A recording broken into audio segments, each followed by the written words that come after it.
വാർത്തയിലേക്ക്. കള്ളാടി ദുരന്തത്തിന് വഴിവെച്ചത് അതിതീവ്ര മഴയാണെന്ന് കൊങ്കൺ റെയിൽവേ കോർപ്പറേഷൻ. 24 മണിക്കൂറിനുള്ളിൽ 240 മില്ലിമീറ്റർ മഴ പ്രദേശത്ത് രേഖപ്പെടുത്തി. തുരങ്കം നിർമ്മിക്കുന്ന ഭാഗത്തു നിന്നും 240 മീറ്റർ മാറിയാണ് മണ്ണിടിച്ചിൽ ആദ്യമുണ്ടായത് എന്നും മണ്ണ് നിക്ഷേപിച്ചിരുന്ന പ്രദേശം ഇപ്പോഴും സുരക്ഷിതമാണ് എന്നും കമ്പനി വിശദീകരിക്കുന്നു. ലിൻഡോ തോമസ് അവിടെ വിവരങ്ങളുമായിട്ട് ചേരുന്നു. ലിൻഡോ, ഇതിപ്പോൾ കമ്പനിയുടെ കുഴപ്പമാണ് എന്നാണ് ഇപ്പോഴും സർക്കാർ വൃത്തങ്ങളും മറ്റും പറയുന്നത്.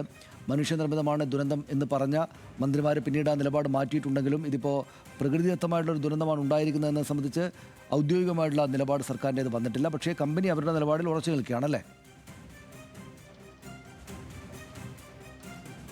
തീർച്ചയായും സനീഷ്, വയനാട് കള്ളാടിയിൽ തുരങ്കപാതയ്ക്ക് സമീപമുണ്ടായ മണ്ണിടിച്ചിൽ ദുരന്തത്തിന് കാരണം അതിതീവ്ര മഴയാണ് എന്നാണ് നിർമ്മാണ ചുമതലയുള്ള കൊങ്കൺ റെയിൽവേ കോർപ്പറേഷൻ ഇപ്പോൾ പ്രസ്താവനയിലൂടെ അറിയിച്ചിരിക്കുന്നത്.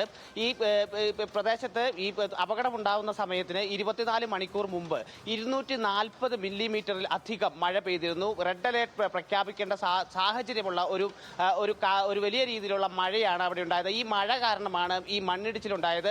മാത്രമല്ല, ഈ നിർമ്മാണ പ്രവൃത്തിക്കായി മാറ്റിയിട്ട മണ്ണല്ല ഒലിച്ചു പോകുന്നത്. പകരം ഈ തുരങ്കപാത നിർമ്മാണം നടക്കുന്ന പ്രദേശത്ത് നിന്നും 240 മീറ്റർ അകലെ വനമേഖലയിൽ നിന്നാണ് ഈ മണ്ണിടിച്ചിലുണ്ടായിരിക്കുന്നത്. മണ്ണിടിച്ചിലുണ്ടായത് മൂലം വലിയ രീതിയിൽ ഈ മണ്ണും മരവും ഒക്കെ ഒലിച്ചു വന്നു. ഇതിന്റെ കൂടെ ഈ കൂട്ടിയിരിക്കുന്ന മണ്ണുകൂടി ഒലിച്ചു വന്നതാണ് ഈ അപകട കാരണമെന്നാണ് പറയുന്നത്.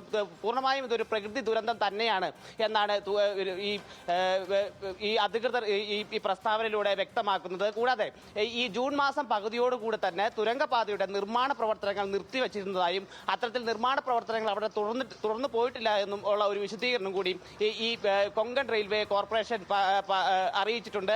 എന്തായാലും ഈ കൊങ്കൺ റെയിൽവേ കോർപ്പറേഷന്റെ വിദഗ്ധ സംഘം ഡൽഹിയിൽ നിന്നും അല്പസമയത്തിനകം തന്നെ ഈ ദുരന്ത മേഖല സന്ദർശിക്കും. ഈ ദുരന്ത മേഖലയിൽ ഇപ്പോഴും ഈ തിരച്ചിൽ തുടർന്നുകൊണ്ടിരിക്കുകയാണ്. നിലവിൽ 7 മൃതദേഹങ്ങളാണ് ഈ ദുരന്ത മേഖലയിൽ നിന്നും ലഭിച്ചത്. ഇനി ഒരു മൃതദേഹം കൂടിയാണ് ലഭിക്കാനുള്ളത്. സനീഷ്, ശരി, നന്ദി ലിൻഡോ. വിവരങ്ങൾക്ക് എന്തായാലും കമ്പനിയും അവരുടെ വിശദീകരണത്തിൽ തന്നെ ഉറച്ചു നിൽക്കുകയാണ്. വലിയ മഴയാണ് ഉണ്ടായത്. ആ മഴയെ തുടർന്നാണ് ഇങ്ങനെയൊരു ദുരന്തമുണ്ടായത്. തങ്ങളവിടെ മണ്ണ് നിക്ഷേപിച്ചതുകൊണ്ടല്ല എന്ന നിലപാടിലാണ് കമ്പനി നിൽക്കുന്നത്.